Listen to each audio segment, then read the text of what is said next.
Chapter 5. A description of the temple. Now this temple, as I have already said, was built upon a strong hill. At first the plain at the top was hardly sufficient for the holy house and the altar, for the ground about it was very uneven, and like a precipice. But when King Solomon, who was that person that built the temple, had built a wall to it on its east side, there was then added one cloister founded on a bank cast up for it, and on the other parts the holy house stood naked. But in future ages the people added new banks, and the hill became a larger plain. They then broke down the wall on the north side and took in as much as sufficed afterward for the compass of the entire temple. And when they had built walls on 3 sides of the temple round about from the bottom of the hill, and had performed a work that was greater than could be hoped for, in which work long ages were spent by them, as well as all their sacred treasures were exhausted, which were still replenished by those tributes which were sent to God from the whole habitable earth. They then encompassed their upper courts with cloisters, as well as they did the lowest court of the temple. The lowest part of this was erected to the height of 300 cubits, and in some places more. Yet did not the entire depth of the foundations appear, for they brought earth and filled up the valleys, as being desirous to make them on a level with the narrow streets of the city, wherein they made use of stones of 40 cubits in magnitude. For the great plenty of money they then had, and the liberality of the people, made this attempt of theirs to succeed to an incredible degree. And what could not be hoped for as ever to be accomplished was, by perseverance and length of time, brought to perfection. Now for the works that were above these foundations, these were not unworthy of such foundations.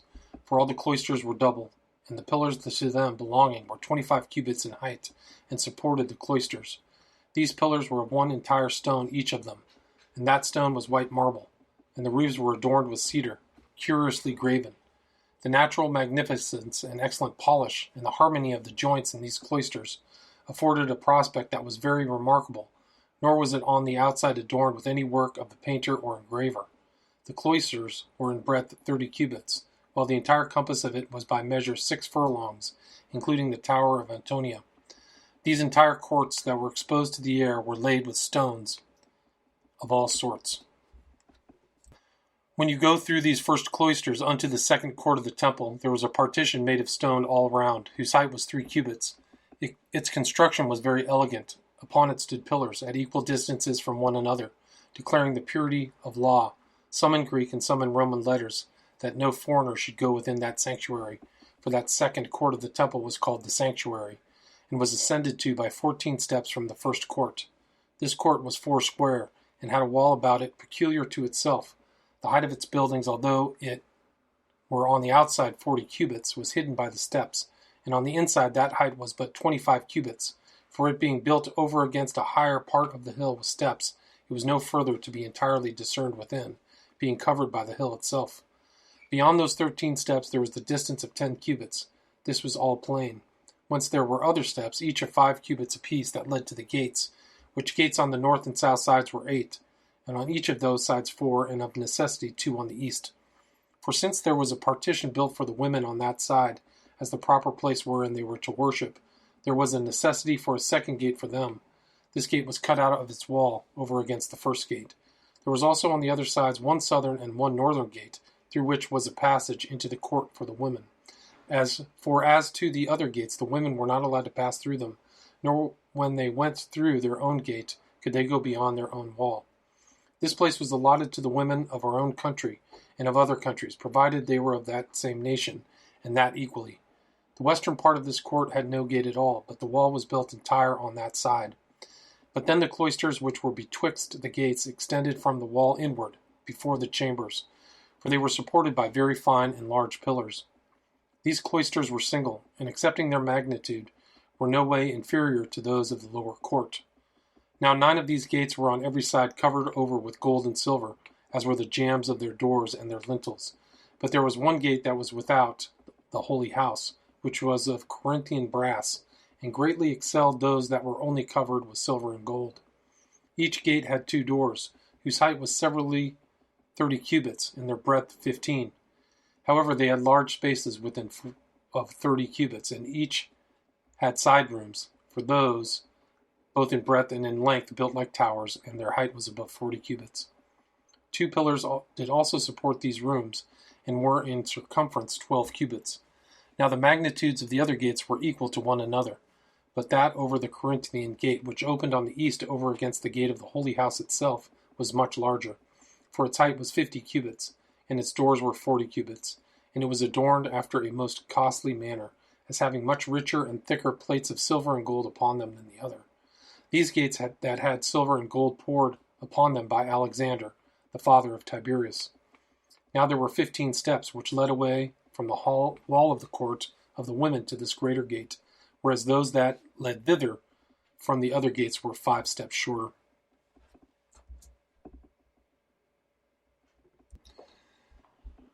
As to the holy house itself, which was placed in the midst of the innermost court, that most sacred part of the temple, it was ascended to by 12 steps, and in front of its height and its breadth were equal, in each 100 cubits, though it was behind 40 cubits narrower.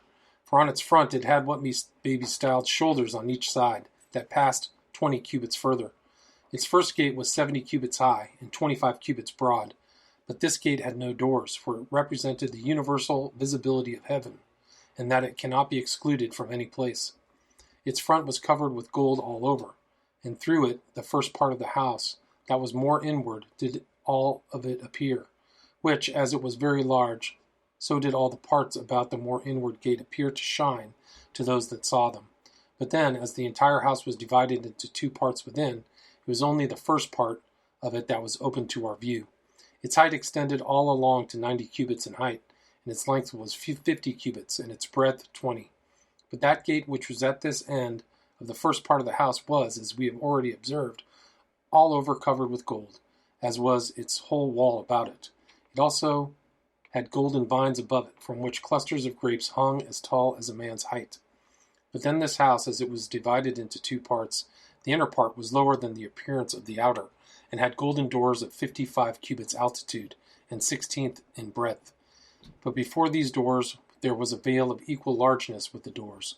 It was a Babylonian curtain, embroidered with blue and fine linen, and scarlet, and purple, and of a contexture that was truly wonderful. Nor was this mixture of colors without its mystical interpretation, but was a kind of image of the universe, for by the scarlet there seemed to be enigmatically signified fire, by the fine flax the earth, by the blue the air, and by the purple the sea, 2 of them having their colors the foundation of this resemblance. But the fine flax and the purple have their own origin for that foundation, the earth producing the one and the sea the other. This curtain also had embroidered upon it all that was mystical in the heavens, excepting that of the 12 signs, representing living creatures. When any persons entered into the temple, its floor received them. This part of the temple, therefore, was in height 60 cubits, and its length the same, whereas its breadth was but 20 cubits. But still that 60 cubits in length was divided again, and the first part of it was cut off at 40 cubits, and had in it 3 things that were very wonderful and famous among all mankind: the candlestick, the table of shewbread, and the altar of incense. Now the 7 lamps signified the 7 planets, for so many there were springing out of the candlestick. Now the 12 loaves that were upon the table signified the circle of the zodiac and the year, but the altar of incense, by its 13 kinds of sweet-smelling spices with which the sea replenished it, signified that God is the possessor of all things that are both in the uninhabitable and habitable parts of the earth, and that they are all to be dedicated to his use. But the innermost part of the temple of all was of 20 cubits. This was also separated from the outer part by a veil. In this there was nothing at all. It was inaccessible and inviolable, and not to be seen by any, and was called the Holy of Holies. Now about the sides of the lower part of the temple there were little houses, with passages out of one into another. There were a great many of them, and they were of 3 stories high. There were also entrances on each side into them from the gate of the temple. But the superior part of the temple had no such little houses any further, because the temple was there narrower, and 40 cubits higher, and of a smaller body than the lower parts of it. Thus we collect that whole height, including the 60 cubits from the floor, amounted to 100 cubits. Now the outward face of the temple in its front wanted nothing that was likely to surprise either men's minds or their eyes, for it was covered all over with plates of gold of great weight, and at the first rising of the sun reflected back a very fiery splendor, and made those who forced themselves to look upon it to turn their eyes away, just as they would have done at the sun's own rays. But this temple appeared to strangers, when they were coming to it at a great distance, like a mountain covered with snow. For as to those parts of it that were not gilt, they were exceedingly white. Upon its top it had spikes with sharp points, to prevent any pollution of it by birds sitting upon it. Of its stones, some of them were 45 cubits in length, 5 in height, and 6 in breadth. Before this temple stood the altar, 15 cubits high, and equal both in length and in breadth, each of which dimensions was 50 cubits. The figure it was built in was a square, and it had corners like horns, and the passage up to it was by an insensible acclivity. It was formed without any iron tool, nor did any such iron tool so much as touch it at any time. There was also a wall of partition, about a cubit in height, made of fine stones, and so as to be grateful to the sight. This encompassed the holy house and the altar, and kept the people that were on the outside off from the priests. Moreover, those that had the gonorrhea and the leprosy were excluded out of the city entirely. Women also, when their courses were upon them, were shut out of the temple, nor when they were free from that impurity were they allowed to go beyond the limit before mentioned. Men also, that were not thoroughly pure, were prohibited to come to the inner court of the temple. Nay, the priests themselves were not pure, were prohibited to come into it also. Now all of those of the stock of the priests that could not minister by reason of some defect in their bodies came within the partition, together with those that had no such imperfection, and had their share with them by reason of their stock, but still made use of none except their own private garments. For nobody but he that officiated had on his sacred garments. But then those priests that were without any blemish upon them went up to the altar clothed in fine linen. They abstained chiefly from wine, out of this fear, lest otherwise they should transgress some rules of their ministration. The high priest did also go up with them, not always indeed, but on the 7th days and new moons, and if any festivals belonging to our nation, which we celebrate every year, happened. When he officiated, he had on a pair of breeches that reached beneath his privy parts to his thighs, and had on an inner garment of linen, together with a blue garment, round, without seam, with fringe work, and reaching to the feet. There were also golden bells that hung upon the fringes, and pomegranates intermixed among them. The bells signified thunder, and pomegranates lightning. But that girdle that tied the garment to the breast was embroidered with 5 rows of various colors, of gold and purple and scarlet, and also of fine linen and blue, with which colors we told you before the veils of the temple were embroidered also. And the like embroidery was upon the ephod, but the quantity of gold therein was greater. Its figure was that of a stomacher for the breast. There were upon it 2 golden buttons like small shields, which buttoned the ephod to the garment. In these buttons were enclosed 2 very large and very excellent sardonyxes, having the names of the tribes of that nation engraved upon them. On the other part were hung 12 stones, 3 in a row one way, 4 in the other, a sardius, a topaz, an emerald, a carbuncle, a jasper, and a sapphire, an agate, an amethyst, and a ligure, an onyx, a beryl, and a chrysolite, upon every one of which was again engraved one of the aforementioned names of the tribes. A mitre also of fine linen encompassed his head, which was tied by a blue ribbon, about which there was another golden crown, in which was engraven the sacred name of God. It consists of 4 vowels. However, the high priest did not wear these garments at other times, but a more plain habit. He only did it when he went into the most sacred part of the temple, which he did but once a year, on that day when our custom is for all of us to keep a fast to God. And thus much concerning the city and the temple, but for the customs and laws hereto relating, we shall speak more accurately another time. For there remain a great many things thereto relating which have not been here touched upon. Now as to the tower of Antonia, it was situated at the corner of 2 cloisters of the court of the temple, of that on the west and that on the north. It was erected upon a rock of 50 cubits in height, and was on a great precipice. It was the work of King Herod, wherein he demonstrated his natural magnanimity. In the first place, the rock itself was covered over with smooth pieces of stone from its foundation, both for ornament and that any one who would either try to get up or go down it might not be able to hold his feet upon it. Next to this, and before you come to the edifice of the tower itself, there was a wall 3 cubits high, but within that wall all the space of the tower of Antonia itself was built upon, to the height of 40 cubits.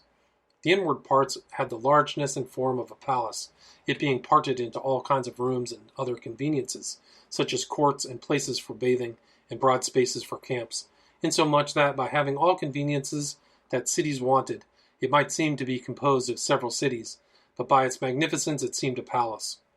And as the entire structure resembled that of a tower, it contained also 4 other distinct towers at its 4 corners, whereof the others were but 50 cubits high, whereas that which lay upon the southeast corner was 70 cubits high, that from thence the whole temple might be viewed. But on the corner where it joined the 2 cloisters of the temple, it had passages down to them both, through which the guard, for there was always lay in this tower a Roman legion, went several ways among the cloisters with their arms on the Jewish festivals, in order to watch the people, that they might not there attempt to make any innovations.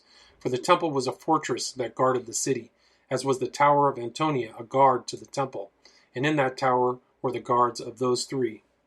There was also a peculiar fortress belonging to the upper city, which was Herod's palace. But for the hill Bezetha, it was divided from the tower Antonia, as we have already told you. And as that hill on which the tower of Antonia stood was the highest of these 3, so it did adjoin to the new city, and was the only place that hindered the sight of the temple on the north. And this shall suffice at present to have been spoken about the city and the walls about it, because I have proposed to myself to make a more accurate description of it elsewhere. Chapter 6, concerning the tyrants Simon and John, how also as Titus was going round the wall of the city, Nicanor was wounded by a dart, which accident provoked Titus to press on the siege. Now the warlike men that were in the city, and the multitude of the seditious that were with Simon, were 10,000, besides the Idumeans. Those 10,000 had 50 commanders, over whom this Simon was supreme.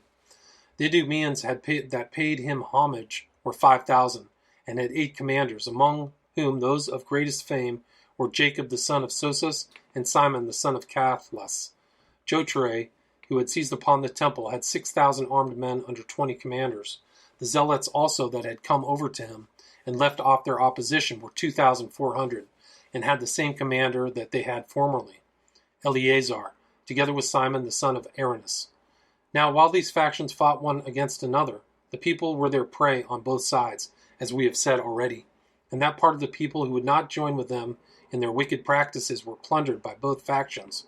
Simon held the upper city, and the great wall as far as Cedron, and as much of the old wall as bent from Siloam to the east, and which went down to the palace of Monobazus, who was king of the Adiabeni, beyond Euphrates. He also held that fountain, and the Acra, which was no other than the lower city. He also held all that reached to the palace of Queen Helena, the mother of Monobazus. But John held the temple, and the parts thereto adjoining, for a great way, as also Ophla, and the valley called the Valley of Cedron. When the parts that were interposed between their possessions were burnt by them, they left a space wherein they might fight with each other. For this internal sedition did not cease, even when the Romans were encamped near their very wall. But although they had grown wiser at the first onset the Romans made upon them, this lasted but a while. For they returned to their former madness, and separated one from another, and fought it out, and did everything that the besiegers could desire them to do. For they never suffered anything that was worse from the Romans than they made each other suffer, nor was there any misery endured by the city after these men's actions that could be esteemed new. But it was most of all unhappy before it was overthrown, while those that took it did it a greater kindness, for I venture to affirm that the sedition destroyed the city, and the Romans destroyed the sedition, which it was a much harder thing to do than to destroy the walls, so that we may justly ascribe our misfortunes to our own people, and the just vengeance taken on them to the Romans. As to which matter, let every one determine by the actions on both sides. Now, when the affairs of the city were in this posture, Titus went round the city on the outside with some chosen horsemen, and looked about for a proper place where he might make an impression upon the walls. But as he was in doubt where he could possibly make an attack on any side, for the place was no way accessible where the valleys were, and on the other side the first wall appeared too strong to be shaken by the engines. He thereupon thought it best to make his assault upon the monument of John the high priest, for there it was that the first fortification was lower, and the second was not joined to it, the builders neglecting to build strong where the new city was not much inhabited. Here also was an easy passage to the third wall, through which he thought to take the upper city, and through the tower of Antonia, the temple itself. But at this time, as he was going round about the city, one of his friends, whose name was Nicanor, was wounded with a dart on his left shoulder, as he approached, together with Josephus, too near the wall, and attempted to discourse to those who were upon the wall about terms of peace, for he was a person known by them. On this account it was that Caesar, as soon as he knew of their vehemence, that they would not hear even such as approached them to persuade them to what tended to their own preservation, was provoked to press on the siege.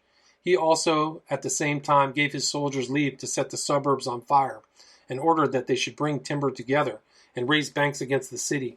And when he had parted his army into 3 parts in order to set about those works, he placed upon those that shot darts and the archers in the midst of the banks that were then raising, before whom he placed those engines that threw javelins, and darts and stones, that he might prevent the enemy from sallying out upon their works, and might hinder those that were upon the wall from being able to obstruct them. So the trees were now cut down immediately, and the suburbs left naked. But now, while the timber was carrying to raise the banks, and the whole army was earnestly engaged in their works, the Jews were not, however, quiet. And it happened that the people of Jerusalem, who had been hitherto plundered and murdered, were now of good courage, and supposed they should have a breathing time, while the others were very busy in opposing their enemies without the city, that they should now be avenged on those that had been the authors of their miseries, in case the Romans did but get the victory. However, John stayed behind out of his fear of Simon, even while his own men were earnest in making a sally upon their enemies without. Yet did not Simon lie still, for he lay near the place of the siege. He brought his engines of war, and disposed of them at due distances upon the wall, both those which they took from Cestius formerly, and those which they got when they seized the garrison that lay in the tower of Antonia. But though they had those engines in their possession, they had so little skill in using them that they were in great measure useless to them. But a few there were who had been taught by deserters how to use them, which they did use, though after an awkward manner. So they cast stones and arrows at those that were making the banks. They also ran out upon them by companies and fought with them. Now those that were at work covered themselves with hurdles, spread over their banks, and their engines were opposed to them when they made their excursions. The engines that all the legions had ready prepared for them were admirably contrived, but still more extraordinary ones belonged to the 10th Legion. Those that threw darts and those that threw stones were more forcible and larger than the rest, by which they not only repelled the excursions of the Jews, but drove those away that were upon the walls also. Now the stones that were cast were of the weight of a talent, and were carried 2 furlongs and further. The blow they gave was no way to be sustained, not only by those that stood first in the way, but by those that were beyond them for a great space. As for the Jews, they at first watched the coming of the stone, for it was of a white color, and could therefore not only be perceived by the great noise it made, but could be seen also before it came by its brightness. Accordingly, the watchmen that sat upon the towers gave them notice when the engine was let go, and the stone came from it, and cried out aloud, in their own country language, "The stone cometh." So those that were in its way stood off, and threw themselves down upon the ground, by which means, and by their thus guarding themselves, the stone fell down and did them no harm. But the Romans contrived how to prevent that by blacking the stone, who would then aim them with success, when the stone was not discerned beforehand, as it had been till then. So they destroyed many of them at one blow. Yet did not the Jews, under all this distress, permit the Romans to raise their banks in quiet, but they shrewdly and boldly exerted themselves, and repelled them both by night and by day. And now, upon the finishing the Roman works, the workmen measured the distance there was from the wall, and by lead in a line, which they threw to it from their banks, for they could not measure it any other wise, because the Jews would shoot at them, if they came to measure it themselves. And when they did found that the engines could reach the wall, they brought them thither. Then did Titus set his engines at proper distances so much nearer to the wall, that the Jews might not be able to repel them, and gave orders they should go to work. And when thereupon a prodigious noise echoed round about from 3 places, that on a sudden there was a great noise made by the citizens that were within the city, and no less a terror fell upon the seditious themselves, whereupon both sorts, seeing the common danger they were in, contrived to make a like defense. For those of different factions cried out to one another, and they acted entirely as in concert with their enemies, whereas they ought, however, notwithstanding God did not grant them a lasting concord in their present circumstances, to lay aside their enmities one against the other, and to unite together against the Romans. Accordingly, Simon gave those that came from the temple leave by proclamation to go upon the wall. John also himself, although he could not believe Simon was in earnest, gave them the same leave. So on both sides they laid aside their hatred and their peculiar quarrels, and formed themselves into one body. They then ran round the walls, and having a vast number of torches with them, they threw them at the machines, and shot darts perpetually upon those that impelled those engines which battered the wall. Nay, the bolder sort leapt out by troops upon the hurdles that covered the machines, and pulled them to pieces, and fell upon those that belonged to them, and beat them, not so much by any skill they had, as principally by the boldness of their attacks. However, Titus himself still sent assistance to those that were the hardest set, and placed on both horsemen and archers on the several sides of the engines, and thereby beat off those that brought the fire to them. He also thereby repelled those that shot stones or darts from the towers, and then set the engines to work in good earnest. Yet did not the wall yield to these blows, excepting where the battering ram of the 15th Legion moved to the corner of a tower, while the wall itself continued unhurt. For the wall was not presently in the same danger with the tower, which was extant far above it. Nor could the fall of that part of the tower easily break down any part of the wall itself together with it. Now the Jews intermitted their sallies for a while, but when they observed the Romans dispersed all abroad at their works and in their several camps, for they thought the Jews had retired out of weariness and fear, they all at once made a sally at the tower Hippicus through an obscure gate, and at the same time brought fire to burn the works, and went boldly up to the Romans, to their very fortifications themselves, where at the cry they made, those that were near them came presently to their assistance, and those farther off came running after them. And here the boldness of the Jews was too hard for the good order of the Romans, and as they beat those whom they first fell upon, so they pressed upon those that were now gotten together. So this fight about the machines was very hot, while on one side tried hard to set them on fire, and the other side to prevent it. On both sides there was a confused cry made, and many of those in the forefront of the battle were slain. However, the Jews were now too hard for the Romans, by the furious assaults they made like madmen, and the fire caught hold of the works, both of those works, and the engines themselves had been in danger of being burnt, had not many of these select soldiers that came from Alexandria opposed them to prevent it, and had they not behaved themselves with greater courage than they themselves supposed they could have done. For they outdid those in this fight that had greater reputations than themselves before. This was the state of things till Caesar took the stoutest of his horsemen and attacked the enemy, while he himself slew 12 of those that were in the forefront of the Jews, which death of these men, when the rest of the multitude saw, they gave way, and he pursued them, and drove them all into the city, and saved the works from the fire.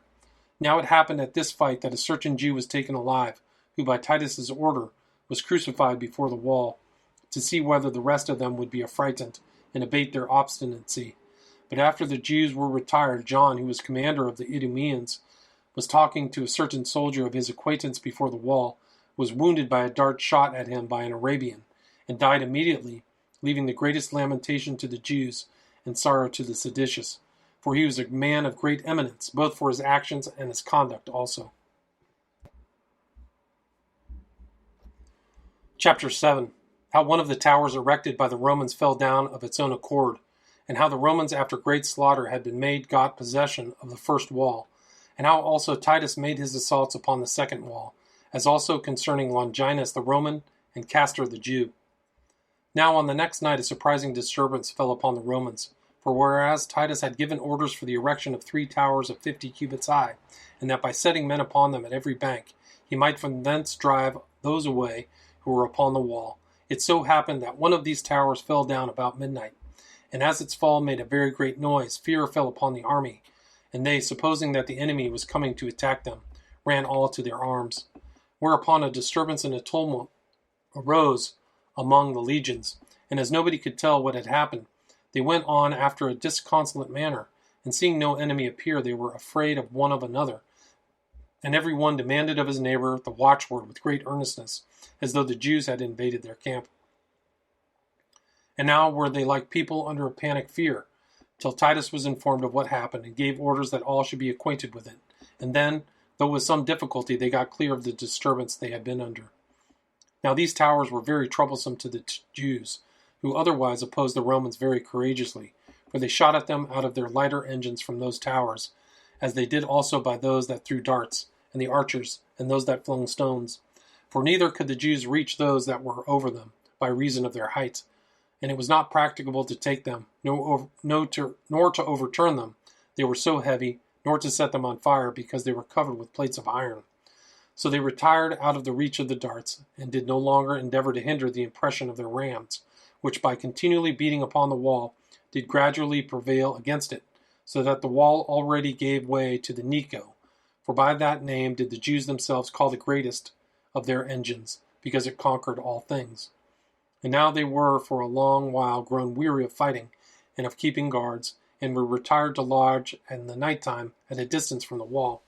It was on other accounts also thought by them to be superfluous to guard the wall, there being besides that 2 other fortifications still remaining, and they being slothful, and their counsels having been ill concerted on all occasions, so a great many grew lazy and retired. Then the Romans mounted the breach where Necho had made one, and all the Jews left guarding that wall, and retreated to the second wall. So those that had gotten over the wall opened the gates, and received all the army within it. And thus did the Romans get possession of this first wall, on the 15th day of the siege, which was the 7th day of the month of Artemisius, or Gr, when they demolished a great part of it, as well as they did the northern parts of the city, which had been demolished also by Cestius formerly. And now Titus pitched his camp within the city, at that place which was called the camp of the Assyrians, having seized upon all that lay as far as Cedron, but took care to be out of reach of the Jews' darts. He then presently began his attacks, upon which the Jews divided themselves into several bodies, and courageously defended that wall, while John and his faction did it from the tower of Antonia, and from the northern cloister of the temple, and fought the Romans before the monuments of King Alexander. And Cireo's army also took for their share the spot of ground that was near John's monument, and fortified it as far as that gate, where water was brought into the tower of Hippicus. However, the Jews made violent sallies, and that frequently also, and in bodies together out of the gates, and there fought the Romans. And when they were pursued all together to the wall, they were beaten in those fights, as wanting the skill of the Romans. But when they fought them from the walls, they were too hard for them, the Romans being encouraged by their power, and joined to their skill, as were the Jews by their boldness, which was nourished by the fear they were in, and that hardness which is natural to our nation under calamities. They were also encouraged still by the hope of deliverance, as were the Romans by their hopes of subduing them in a little time. Nor did either side grow weary, but attacks and writings upon the wall, and perpetual sallies out in bodies, were there all day long. Nor were there any sort of warlike engagements that were not then put in use. And the night itself had much ado to part them, when they began to fight in the morning. Nay, the night itself was passed without sleep on both sides, and was more uneasy than the day to them, while one was afraid lest the wall should be taken, and the other lest the Jews should make sallies upon their camps. Both sides also lay in their armor during the night time, and thereby were ready at the first appearance of light to go to the battle. Now among the Jews the ambition was who should undergo the first dangers, and thereby gratify their commanders. Above all, they had a great veneration and dread of Simon, and to that degree he was regarded by every one of those that were under him, that at his command they were very ready to kill themselves with their own hands. What made the Romans so courageous was their usual custom of conquering and disuse of being defeated, their constant wars and perpetual warlike exercises, and the grandeur of their dominion. And what was now their chief encouragement, Titus, who was present everywhere with them all, for it appeared a terrible thing to grow weary while Caesar was there, and fought bravely as well as they did, and was himself at once an eyewitness of such as behaved themselves valiantly, and he who was to reward them also. He was besides esteemed an advantage to present, at present to have any one's valor known by Caesar, on which account many of them appeared to have more alacrity than strength to answer it. And now, as the Jews were about this time standing in array before the wall, and that in a strong body, and while both parties were throwing their darts at each other, Longinus, one of the equestrian order, leapt out of the army of the Romans and leapt into the very midst of the army of the Jews. And as they dispersed themselves upon the attack, he slew 2 of their men of the greatest courage. One of them he struck in his mouth as he was coming to meet him. The other was slain by him by that very dart which he drew out of the body of the other, with which he ran this man through his side as he was running away from him. And when he had done this, he first ran out of the midst of his enemies to his own side. So this man signalized himself for his valor, and many there were who were ambitious of gaining the like reputation. And now the Jews were unconcerned at what they had suffered themselves from the Romans, and were only solicitous about what mischief they could do to them. And death itself seemed a small matter to them, if at the same time they could kill any one of their enemies. But Titus took care to secure his own soldiers from harm, as well as to have them overcome their enemies. He also said that inconsiderate violence was madness, and that this alone was the true courage that was joined with good conduct. He therefore commanded his men to take care, when they fought their enemies, that they received no harm from them at the same time, and thereby show themselves to be truly valiant men. And now Titus brought one of his engines to the middle tower of the north part of the wall, in which a certain crafty Jew, whose name was Castor, lay in ambush, with 10 others like himself, the rest being fled away by reason of the archers. These men lay still for a while, as in great fear under their breastplates. But when the tower was shaken, they arose, and Castor did then stretch out his hand as a petitioner, and called for Caesar, and by his voice moved his compassion, and begged of him to have mercy upon them. And Titus, in the innocency of his heart, believing him to be in earnest, and hoping that the Jews did now repent, stopped the working of the battering ram, and forbade them to shoot at the petitioners, and bid Castor say what he had a mind to say to him. He said he would come down if he would give him his right hand for his security, to which Titus replied that he was well pleased with his such agreeable conduct, and would be very well pleased if all the Jews would be of his mind, and that he was ready to give the like security to the city. Now 5 of the 10 dissembled with him, and pretended to beg for mercy, while the rest cried aloud that they would never be slaves to the Romans, while it was in their power to die in a state of freedom. Now while these men were quarreling for a long while, the attack was delayed. Castor also sent to Simon, and told him that they might take some time for consultation about what was to be done, because he would elude the power of the Romans for a considerable time. And at the same time that he sent thus to him, he appeared openly to exhort those that were obstinate to accept Titus's hand for their security. But they seemed very angry at it, and brandished their naked swords upon the breastworks, and struck themselves upon their breast, and fell down as if they had been slain. Hereupon Titus, and those with him, were amazed at the courage of the men, and as they were not able to exactly see what was done, they admired their great fortitude, and pitied their calamity. During this interval, a certain person shot a dart at Castor, and wounded him in his nose, whereupon he presently pulled out the dart, and showed it to Titus, and complained that this was unfair treatment. So Caesar reproved him that shot the dart, and sent Josephus, who then stood by him, to give his right hand to Castor. But Josephus said that he would not go to him, because these pretended petitioners meant nothing that was good.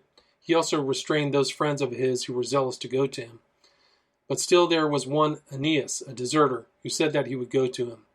Castor also called to them, that somebody should come and receive the money which he had with him.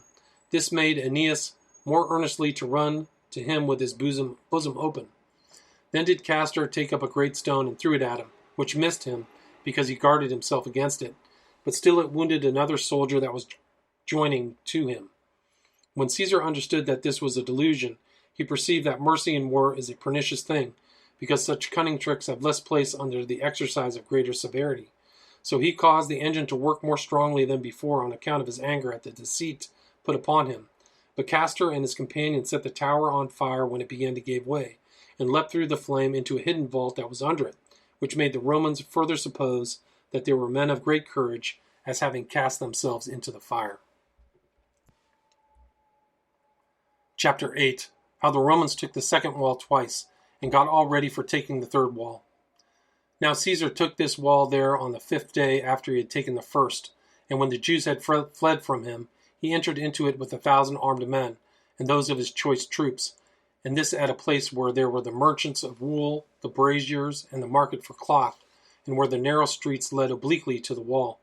Wherefore, if Titus had either demolished a larger part of the wall immediately, or had come in, and according to the law of war, had laid waste to what was left, his victory would not, I suppose, have been mixed with any loss to himself. But now, out of the hope that he had, that he should make the Jews ashamed of their obstinacy, by not being willing, when he was able, to afflict them more than he needed to do, he did not widen the breach of the wall, in order to make a safer retreat upon occasion. For he did not think they would lay snares for him that did them such a kindness. When therefore he came in, he did not permit his soldiers to kill any of those they caught, nor to set fire to their houses, neither. Nay, he gave leave to the seditious, if they had a mind, to fight without any harm to the people, and promised to restore the people's effects to them. For he was very desirous to preserve the city for his own sake, and the temple for the sake of the city. As to the people, he had them for a long time ready to comply with his proposals. But as to the fighting men, this humanity of his seemed a mark of his weakness, and they imagined that he had made these proposals because he was not able to take the rest of the city. They also threatened death to the people, if they should any one of them say a word about a surrender. They moreover cut their throats of such as talked of a peace, and then attacked those Romans that were come within the wall. Some of them they met in the narrow streets, and some they fought against from their houses, while they made a sudden sally out upon the upper gates, and assaulted such Romans as were beyond the wall, till those that guarded the wall were so affrighted that they leapt down from their towers, and retired to their several camps, upon which a great noise was made by the Romans that were within, because they were encompassed round on every side by their enemies, as also by them that were without, because they were in fear for those that were left in the city. Thus did the Jews grow more numerous perpetually, and had great advantages over the Romans, by their full knowledge of those narrow lanes. And they wounded a great many of them, and fell upon them, and drove them out of the city. Now these Romans were at present forced to make the best resistance they could, for they were not able in great numbers to get out of the breach of the wall. It was so narrow. It is also probable that all those that were gotten within had been cut to pieces, if Titus had not sent them succors, for he ordered the archers to stand at the upper ends of these narrow lakes, and he stood himself where the greatest multitude of his enemies was, and with his darts he put a stop to them, as with him did Domitius Sabinus also, a valiant man, and one that in this battle appeared so to be. Thus did Caesar continue to shoot darts at the Jews continually, and to hinder them from coming up upon his men, and this until all his soldiers had retreated out of the city. And thus were the Romans driven out, after they had possessed themselves of the second wall. Whereupon the fighting men that were in the city were lifted up in their minds, and were elevated upon this their good success, and began to think that the Romans would never venture to come into the city any more, and that if they kept within it themselves, they should not be any more conquered. For God had blinded their minds for the transgressions they had been guilty of, nor could they see how much greater forces the Romans had than those that were now expelled, no more than they could discern how a famine was creeping upon them. For hitherto they had fed themselves out of the public miseries, and drank the blood of the city. But now poverty had for a long time seized upon the better part, and a great many had died already for want of necessaries, although the seditious indeed supposed the destruction of the people to be an easement to themselves, for they desired that none others might be preserved, but such were against a peace with the Romans, and were resolved to live in opposition to them. And they were pleased when the multitude of those of a contrary opinion were consumed, as being then freed from a heavy burden. And this was their disposition of mind with regard to those that were within the city, while they covered themselves with their armor, and prevented the Romans when they were trying to get into the city again, and made a wall of their own bodies over against that part of the wall that was cast down. Thus they did valiantly defend themselves for 3 days. But on the 4th day they could not support themselves against the vehement assaults of Titus, but were compelled by force to fly whither they had fled before. So he quietly possessed himself again of that wall, and demolished it entirely. And when he had put a garrison into the towers that were on the south parts of the city, he contrived how he might assault the third wall.